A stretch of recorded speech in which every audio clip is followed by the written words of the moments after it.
마음은 선한 것 하나 없습니다. 그러나 내 모든 것 주께 드립니다. 사랑으로 안으시고 날 새롭게 하소서. 주님 마음 내게 주소서.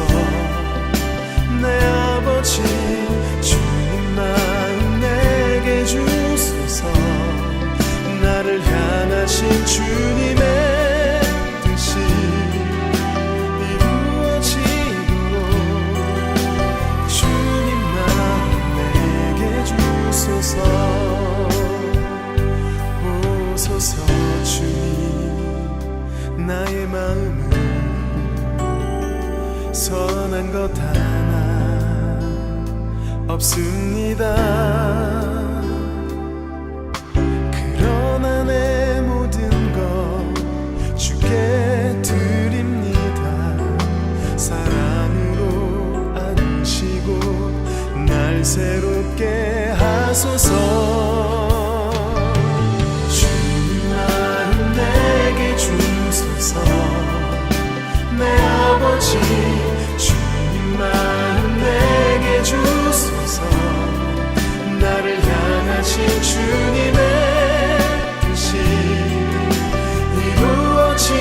이루어지도록 주님 마음 내게 주소서. 내게 사랑을 가르치소서. 당신의 마음으로 용서하게 하소서.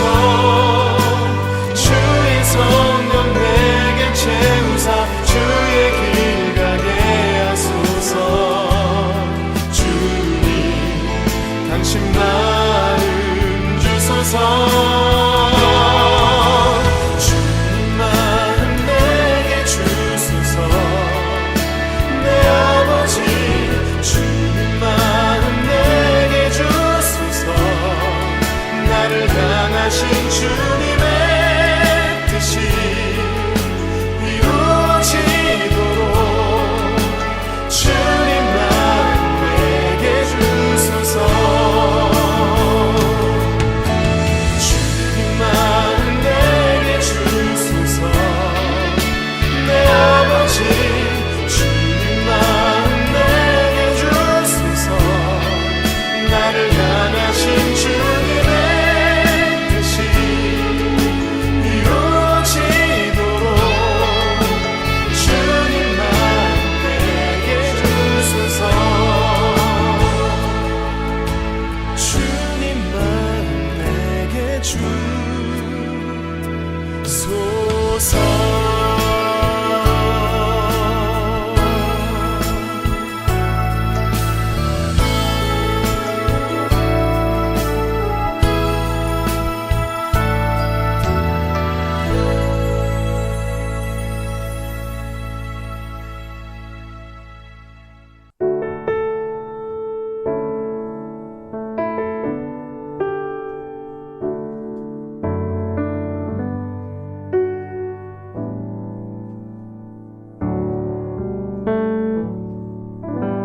난 무엇과도 주님을 바꾸지 않으리.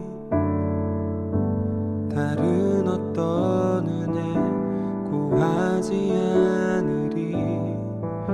오직 주님만이 내 삶의 도움이시니 주의 얼굴 보기 원합니다. 난 무엇과도 주님을 바꾸지 않으리. 다른 어떤 은혜 구하지 않으리. 오직 주님만이 내 삶의 도움이시니 주의 얼굴 보기 원합니다. 주님 삶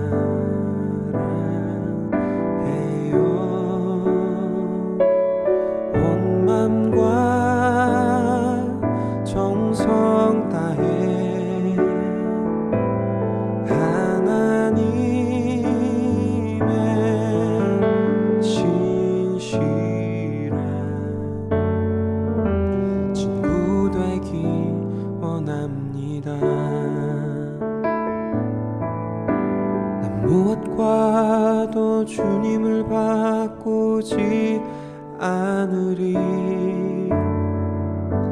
다른 어떤 은혜 구하지 않으리. 오직 주님만이 내 삶의 도움이시니 주의 얼굴 보기 원합니다. 주님 사랑해요.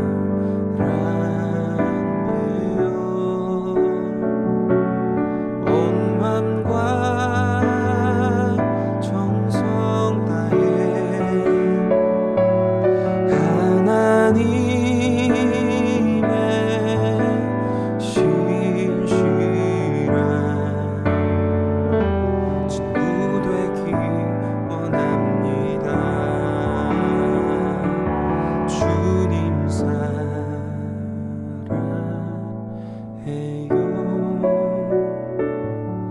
온 맘과 정성 다해 하나님의 신실한 친구 되기 원합니다.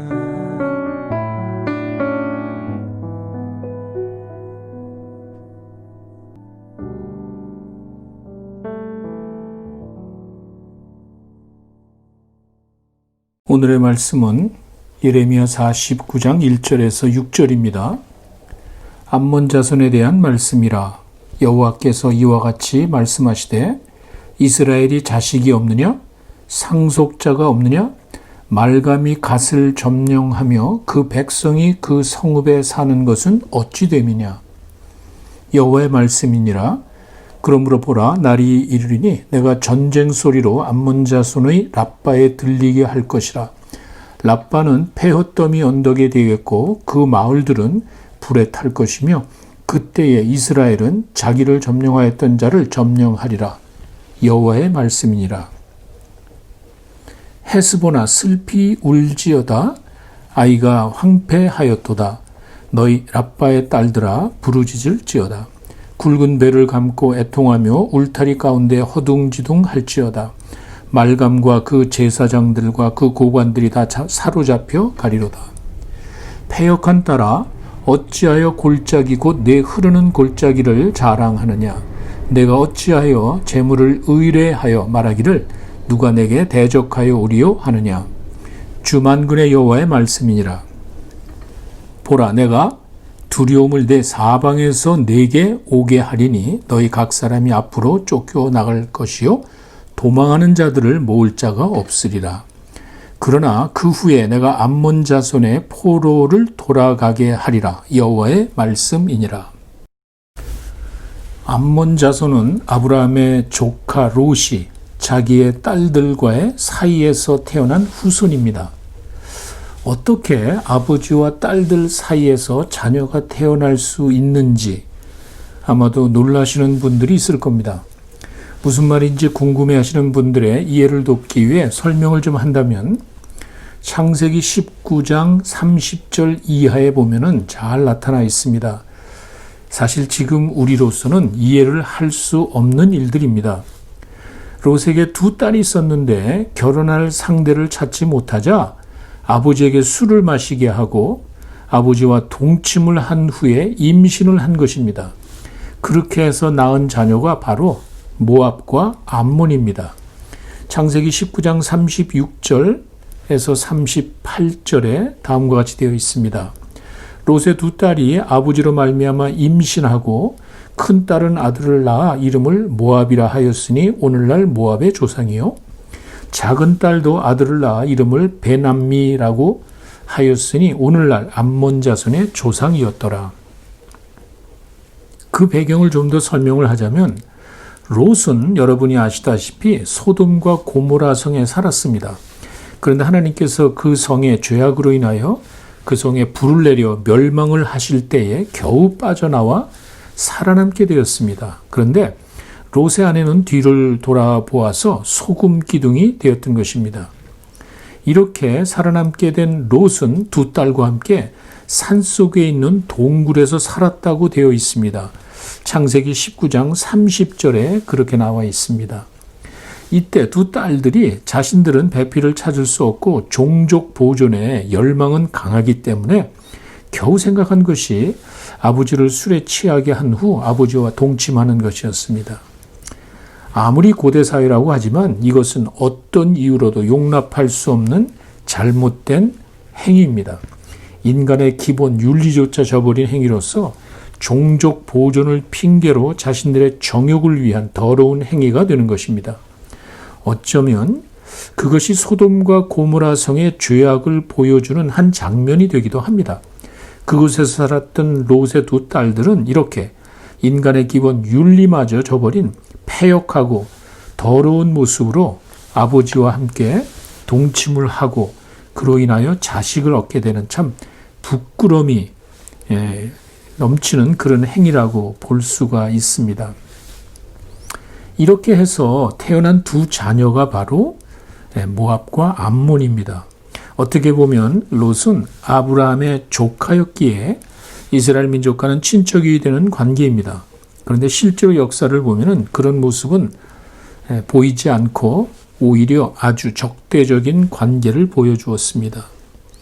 혈연적으로 아브라함의 친척이고 지역적으로도 유대 땅 요단의 동편에 위치했습니다. 아주 가까운 지역의 사람들입니다. 그러나 실제로는 그렇지 않고 적대적이었다는 말입니다. 그래서 하나님께서는 그들을 심판하기를 원하셨던 것입니다. 1절에 보시면 이스라엘이 자식이 없느냐 상속자가 없느냐라는 질문은 북왕국 이스라엘이 아수르의 멸망을 당하고 포로 잡혀간 것을 염두에 두고 암몬 자손들이 하는 말이었습니다. 너희들 생각에 이스라엘의 아들이 없다고 보느냐? 너희들 생각에 이스라엘의 약속의 땅을 물려받을 후손이 없다고 생각하느냐? 하시면서 이스라엘 백성들의 심판을 바라보고 슬퍼하기보다 즐기려는 그들을 책망하고 심판하는 내용입니다. 밀감이라는 말은 암몬 자손의 민족신과 같은 밀곰을 말하며 이들은 아주 잔인하고 아주 비윤리적인 행위로 유명합니다. 자녀를 불살라서 바치는 인신제도 이런 것들이 유명했습니다. 이런 비인간적인 모습을 보여주었던 것입니다. 그런데 그 밀곰의 신이 이스라엘 자손인 그 가시 사는 지역에까지 들어갔던 것입니다. 하나님께서는 암몬 자손의 그 잘못된 것을 이제 책망하시는 것입니다. 2절에 보시면 암몬 자손에 대한 하나님의 무서운 심판이 나타나 있습니다. 암몬의 수도 라빠에서 무서운 전쟁으로 인하여 통곡의 소리가 날 것이고 그곳은 폐허가 되고 다 불타버릴 것이라고 했습니다. 그리고 전에는 이스라엘 자손인을 다 쫓아냈지만 이제는 이스라엘 백성이 그들을 암몬 자손을 다 쫓아버릴 것이라고 했습니다.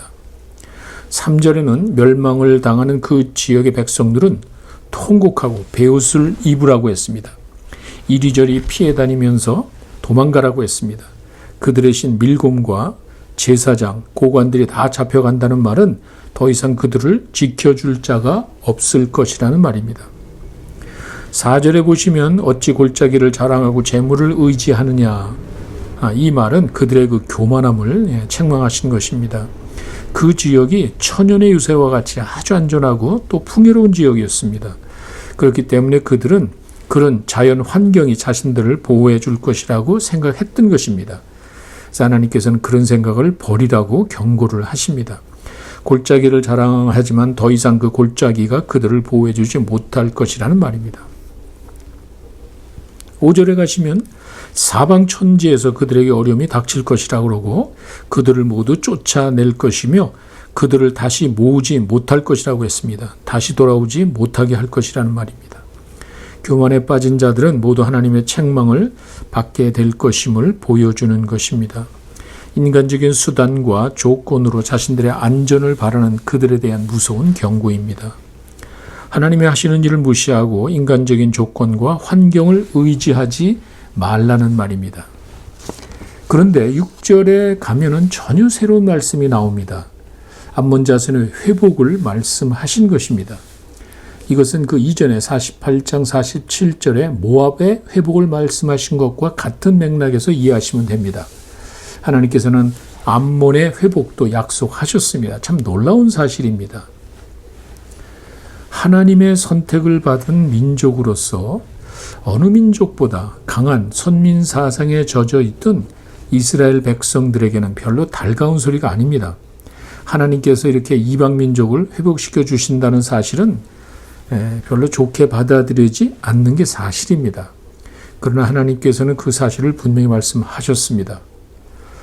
우리가 알다시피 하나님께서 아브라함을 부르실 때 약속을 하셨습니다. 아브라함을 통해 세상 모든 민족이 복을 받을 것이라고 했습니다. 아브라함은 그 일을 위해 선택을 받은 것이고 아브라함을 통하여 모든 민족이 복을 받게 되는, 아브라함은 복의 근원이 되는 그 사실을 이미 말씀하셨습니다.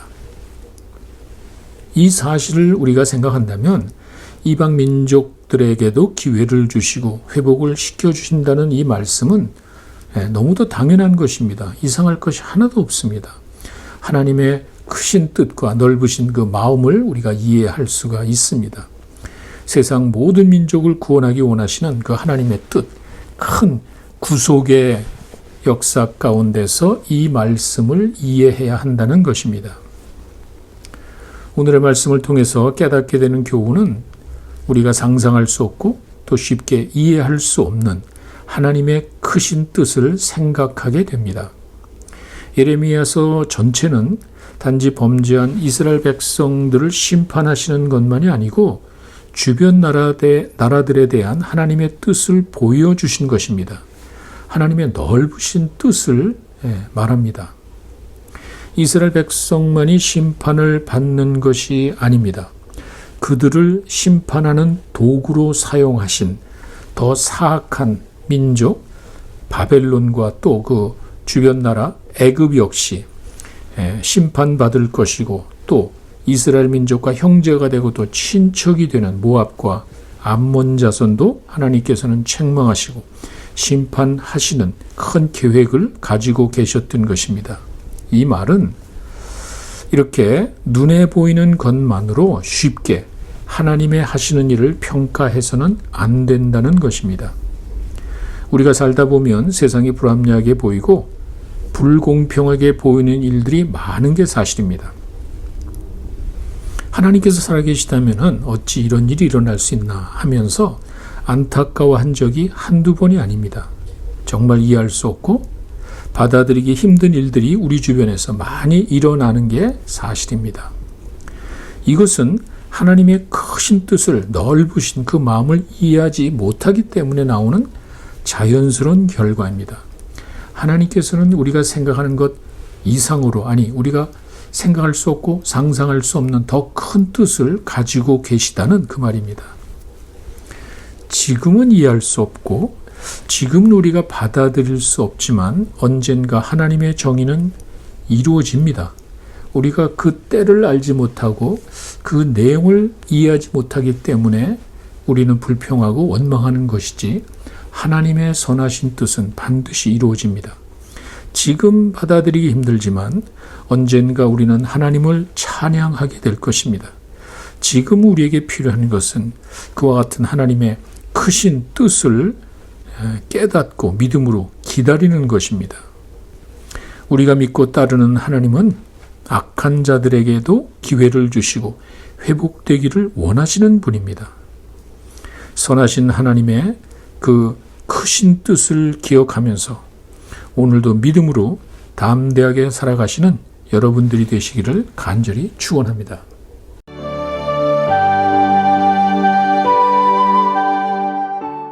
이제 우리 함께 기도하는 시간을 갖겠습니다. 먼저는 주신 말씀을 기억하면서 기도하시기 바랍니다. 지금 어렵고 고통스럽지만 하나님의 크신 뜻이 이루어지기를 바라는 그런 마음을 달라고 기도하시기 바랍니다.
두 번째, 코로나 사태를 위해 기도하시기 바랍니다. 고통당하는 환자들, 또 수고하는 의료진들을 위해 기도하시고 하루속히 모든 것이 안정되고 정상으로 회복되도록 기도하시기 바랍니다.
세 번째, 우리 교회 공동체를 위해 기도하시기 바랍니다.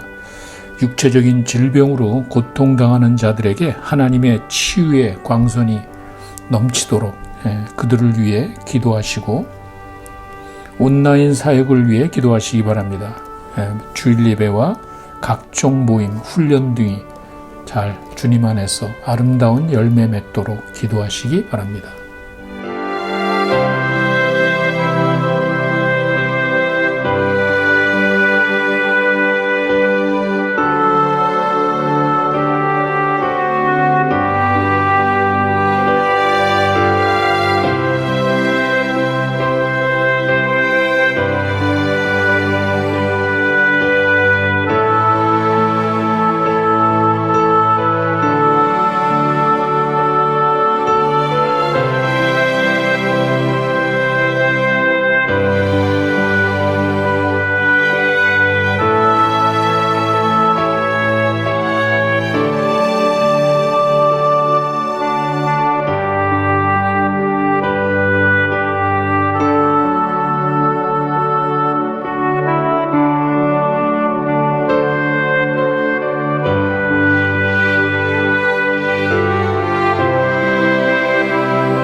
이제 주님 가르쳐 주신 기도로 마치겠습니다. 하늘에 계신 우리 아버지, 이름이 거룩히 여김을 받으시오며 나라의 마옵시며 뜻이 하늘에서 이루어진 것 같이 땅에서도 이루어지이다. 오늘날 우리에게 일용할 양식을 주옵시고 우리가 우리에게 죄 지은 자를 사하여 준 것 같이 우리 죄를 사하여 주옵시며 우리를 시험에 들게 하지 마옵시고 다만 악에서 구하옵소서. 나라와 권세와 영광이 아버지께 영원히 있사옵나이다. 아멘.